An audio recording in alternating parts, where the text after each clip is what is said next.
Last time, our hero attained the Whirlwind Axe, traveled to unknown lands, fruitlessly farmed Scarlet Monastery, and rekindled with our bangin' WoW GF. Continuing the adventure, I bricked my computer trying to install an SSD. Yeah. Hey.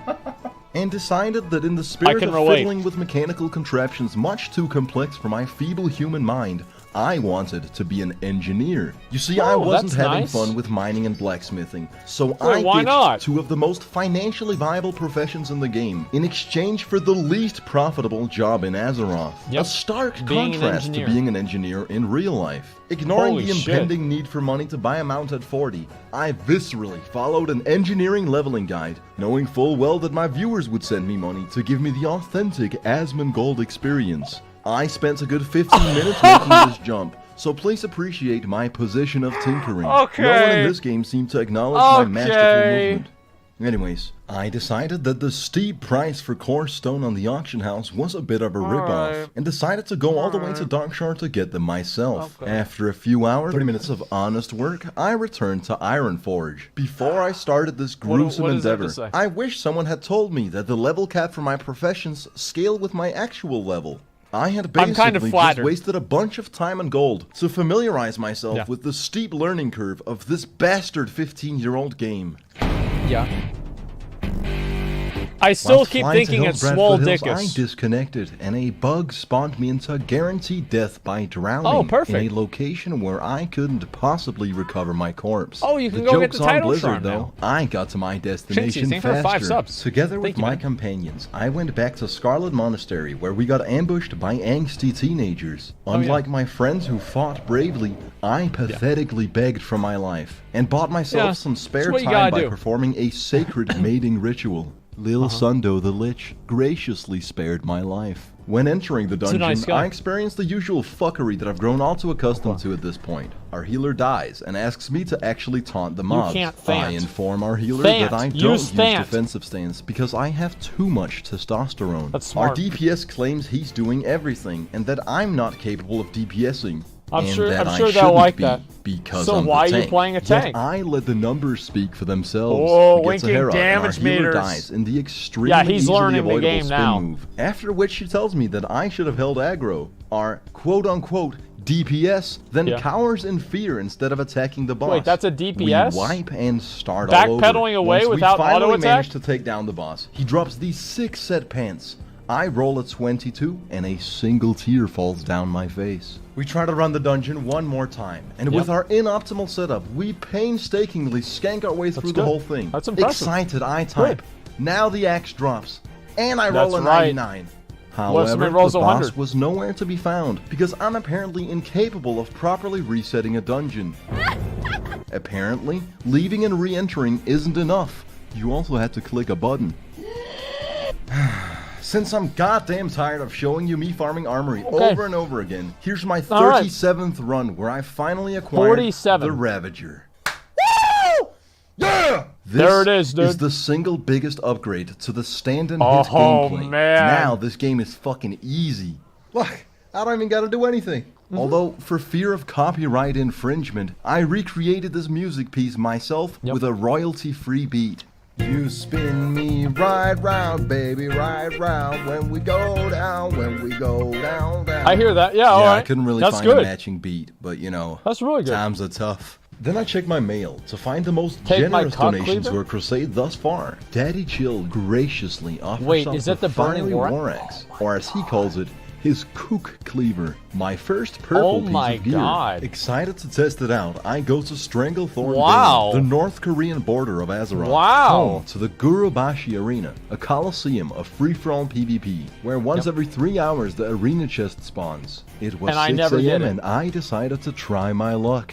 At this ungodly hour, the arena wasn't filled with dozens of people, but rather just 2 individuals. Just 2 dipshits. Survivor was a level 44 warrior, and since I could tell he was enjoying World of Warcraft, I decided to extend the game's lifespan for him by a couple minutes, landing me the arena chest on my first try. What? I'll have you know that in over 100 hours of game time, looting this chest with PTSD from all the rogues that have previously unstealthed behind me, with the most nerve-wracking 5 seconds yet, perhaps on par with Hrothgar's final moments. execute? Yeah, why have an execute? Damn you, turtle. I later tried again at 9 and 12 a.m. and it turns out I just got extremely lucky. Yes. It's nearly impossible to get this damn chest. Yes. Satisfied with the spoils of battle, I went to Booty Bay, where I found an AFK player. Going against my better judgment, I decided to ruin his day. I should have looked twice though, because this was no player. It was the Horde Griffin Master, who ended my measly existence in seconds. I said, fuck this, it's time to go on an adventure. I managed to get on the mountains between Stranglethorn and Darkwood by glitching up a wall. I looked into the horizon and immediately knew I had to go where no night elf had dared venture. When I saw the hard, clear-cut line in the textures, I knew that Blizzard didn't intend for us to access this area. It looks fucking cool though. Exploration is definitely one of my favorite parts of MMOs. We do this all the time. Since this is a long journey, I'll tell you a story along the way. So you know how I've consistently been getting disconnected from WoW? What if I told you that the problem wasn't the Blizzard servers, but in fact my own computer? I wouldn't believe you. This is fucking nuts, right? But in my motherboard, there's this thing called a CMOS battery. And apparently, Windows relies heavily on this battery to tell the time. After 6 years, my CMOS battery had ran out of power, which caused my BIOS to not be able to store the time. 5 to 10 times a day, it would set my Windows time to 11:30 p.m. What's funny is that my router relies on the time, so it would pop me off my internet every time that happened. I'd like to say that's why I haven't streamed in months, but truth be told, it's because I fucking hate streaming.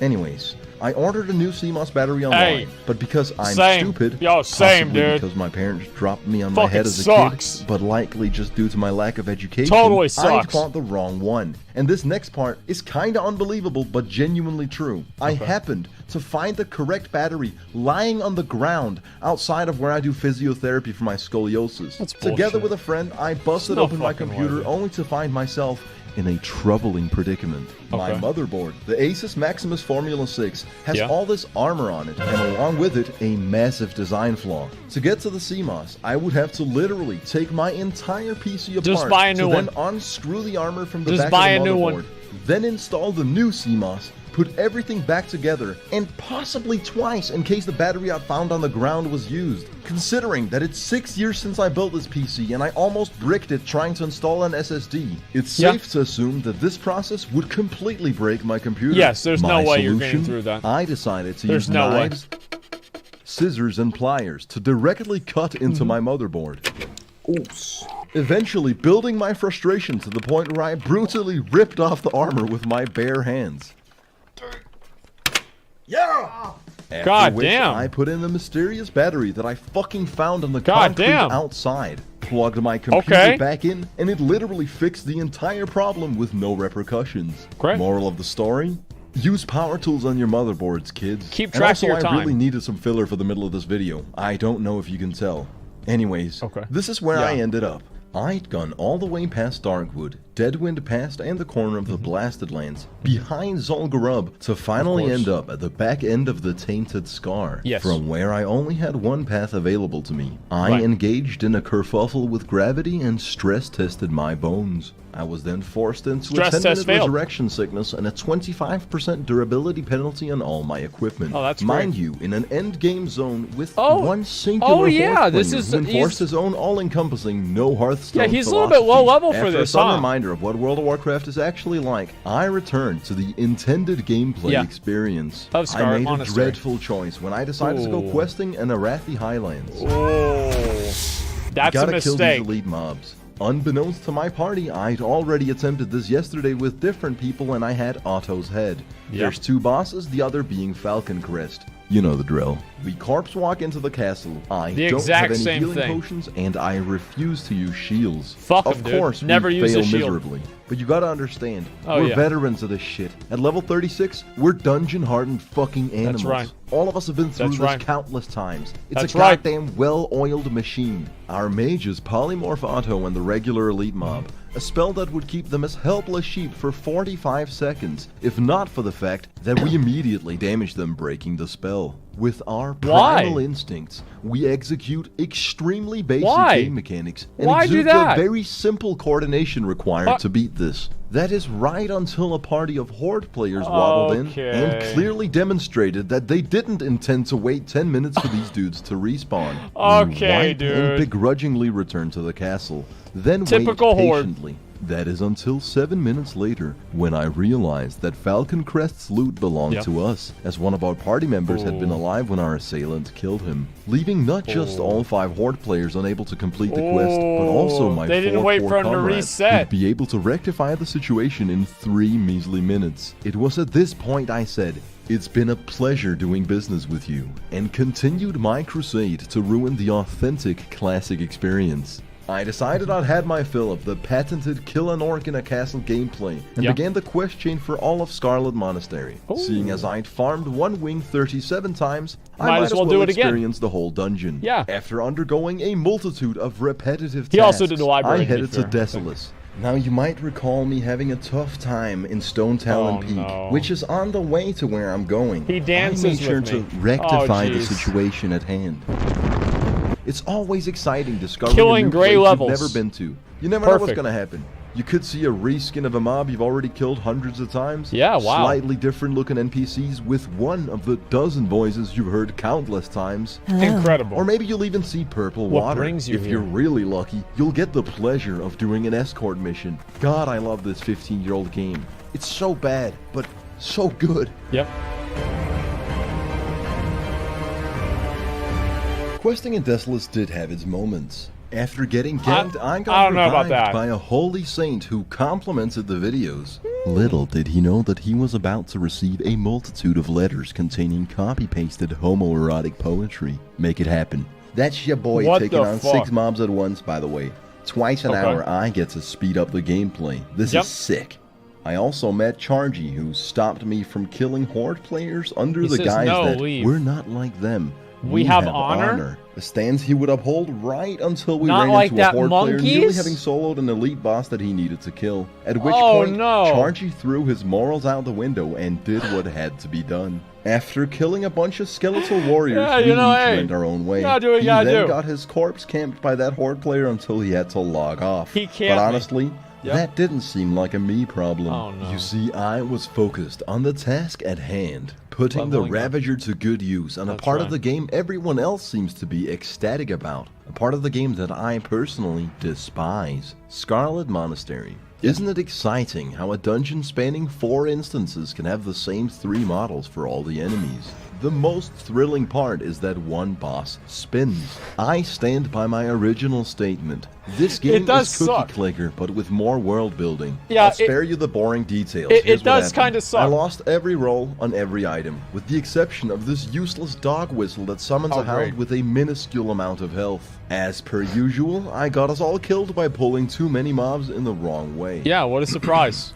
Twice. We eventually beat the dungeon, and I'm sure lots of stuff happened, but let's be honest. Lord knows I'm not going fishing in these 7 hours of WoW recordings that aren't even in chronological order due to the CMOS incident resulting in random timestamps. Instead, I'll cut to me and Michael Scott dancing on an orc who was involuntarily sleeping on the ground. Speaking of not in chronological order, this happened before I fixed my computer. What happened after I fixed it?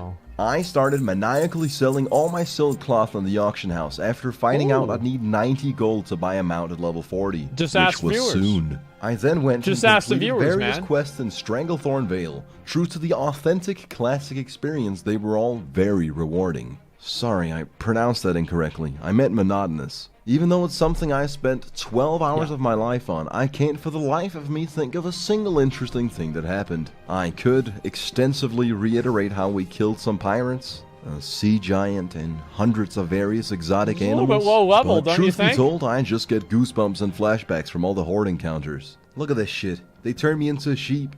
And he just knows it's going to happen. You just know it's going to... I felt scummed out at this very moment. So before leaving Stranglethorn Vale, I decided to do something I'd been putting off for a long time. Killing an AFK player. I was entirely unaware that that's what the Booty Bay Bruisers do. Whoa. But, you live, you learn. Eventually, I would go on to kill this spider, turn off the recording software, and then reach level 40. Wow. If you called me a sleep-deprived moron, your argument would have fair grounds to stand on. Okay. All of my hard work has led me to this point. Every drop of sweat, blood, and tears, and I've saved up 60 gold. It's actually now that it dawns on me I need 30 more. So when I came to find that Stek had sent me a mail telling me to put these up my behind, containing 25 gold and 60 tin bars, along with 7 grime-encrusted objects and 10 unidentifiable clumps of organic matter, I was pleasantly surprised, to say the least. And whilst we're on the subject of mail, if you guys don't stop asking me for